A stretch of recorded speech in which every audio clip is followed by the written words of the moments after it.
Hi BookTube, it's Gina. Happy Friday. So glad I made it through the week this week. I've had the weirdest reading month this month. Lots of books that I didn't love, which is actually pretty unusual for me.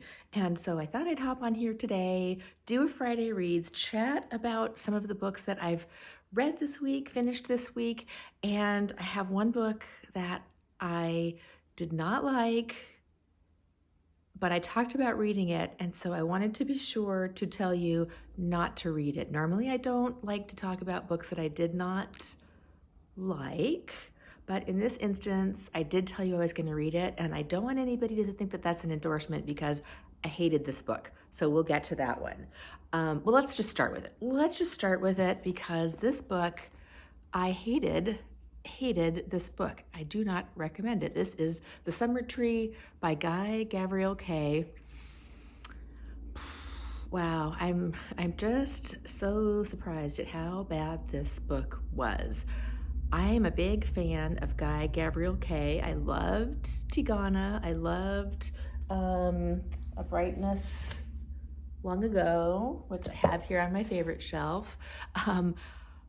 But this book, so I wasn't loving the book as I was reading it. I thought it was fine. It wasn't great. It was written in the 80s and it really suffers from 80s lingo. It is a set of characters from the present and a set of characters from a fantasy world.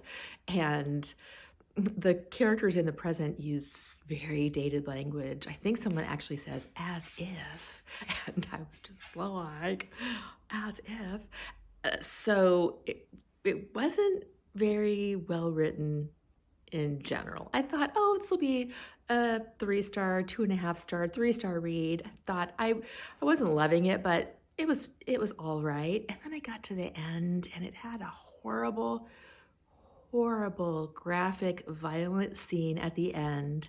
And I just wanted to throw the book across the room.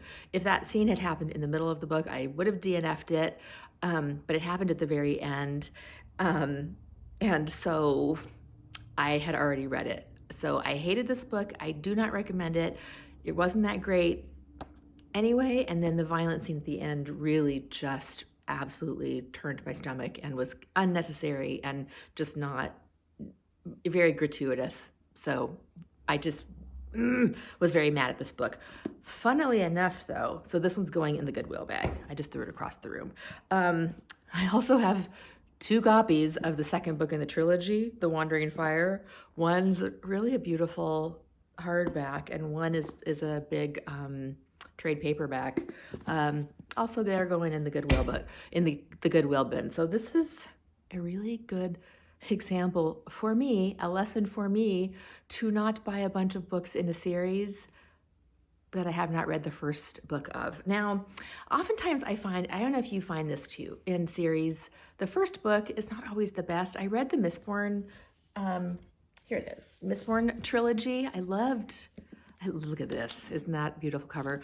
I loved this series a lot.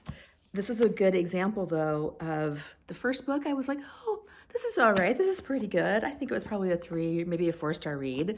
And then when I got to book 2 and 3, I just fell in love with it. So sometimes those first trilogy books they leave you needing a little bit more. So I thought that was going to be the case with The Summertree. I thought, well, it's not a great book, but I'll read the second one and give it a chance. Nope. So let's move on to the books that I finished, that I loved. So the first one is, yes, Legends and Lattes by Travis Baldree. This is a very sweet story about an orc here and a friend that she meets. The orc decides to leave the orc life and start a coffee shop, a cafe. And in their world, no one has heard of coffee before. So it was really fun reading her trying to start this business, trying to change her life, trying to explain to people what coffee was, trying to get it off the ground. I would say this is very light on the fantasy elements, other than the fact that the characters are orcs and other fantastical characters. The fantasy world building, fantasy elements in this book are pretty minimal. So if you're not a huge fantasy reader, but you want to read a fantasy to dip your toe in and you like cozy books, this would probably be a really good one to start with. The next book that I read that I loved was Radiance, and I will pop a picture in. Hopefully you're seeing it right here. If you're not seeing it, it's because I forgot or I got lazy. But Radiance is another a fantasy romance. This one was recommended by Elle at Elle Thinks, who I will definitely link below. And I loved this book. It was a romance, some really fun fantasy elements, a very sweet romance story, a couple of fairly detailed love scenes. So if you're sensitive to that, just be aware of that. But I loved the love story. I loved the relationship between the two main characters. It was just a very fun, quick, delightful read. 5-star. I absolutely loved it. Next, and I read that one on my Kindle, which is why I don't have a copy to show you, obviously. And I got it at the library, and I've already requested the second book in the series. I'm not sure how many more there are, but I requested the second because I would like to continue on with the series. Then, let's see. Oh, this is funny, you guys. So I finished the second book in the Thrush Green series, Winter in Thrush Green, and by Miss Reed, which is my collection here.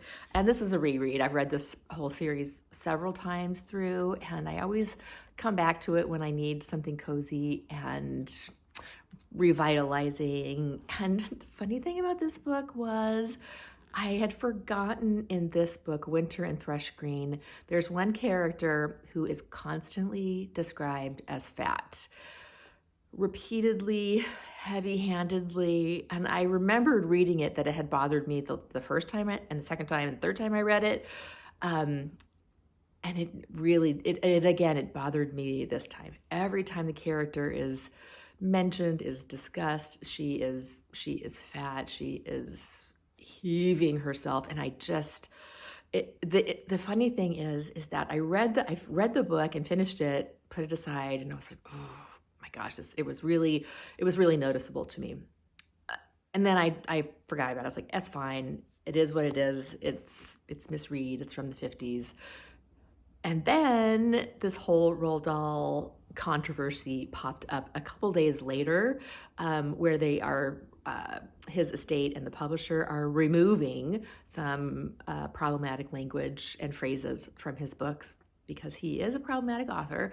And I love him. I don't think that they should be changing anything, but there are lots of nuances to this story, so I'm not going to get into that. Just to say, I don't think in an ideal world we should not be changing the text of an author that cannot approve or disapprove of that. However, it was interesting that this popped up after I had read the Miss Reed book because it was on my brain, the use of language and just how offensive that was. I don't think it should be changed. What do you guys think? Do you think that problematic language in contemporary culture we should change books from the past based on that? I did see an interesting point, and now I don't remember who made it, that the only reason that their publisher is really doing this is because Roald Dahl has been seen as problematic recently, and so they're trying to kind of upgrade his image so that they will sell more books, which actually makes some sense to me. Even given that, though, I don't think they should change it.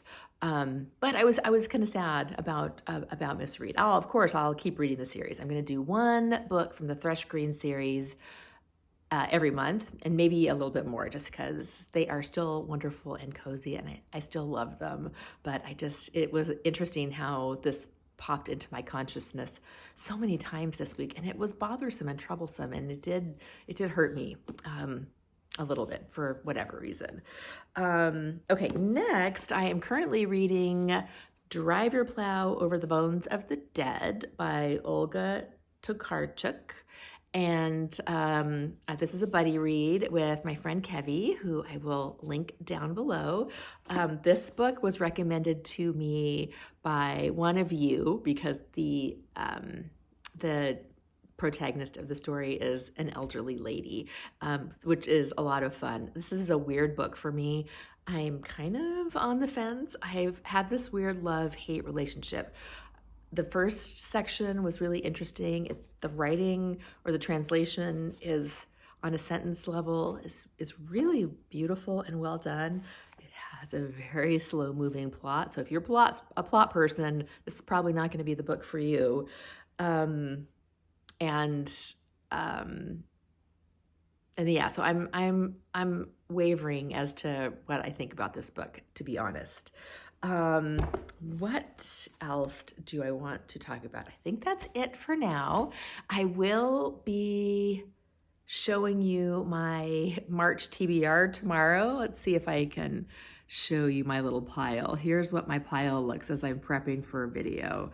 I'm going down. This will be my TBR for March. I'm very excited about March Mystery Madness and Middle Grade March and March of the Mammoths. And I have a feeling that these three events are going to erase all of the weird reading that I had in February and just saturate me in wonderfulness. So I will talk to you later. Bye.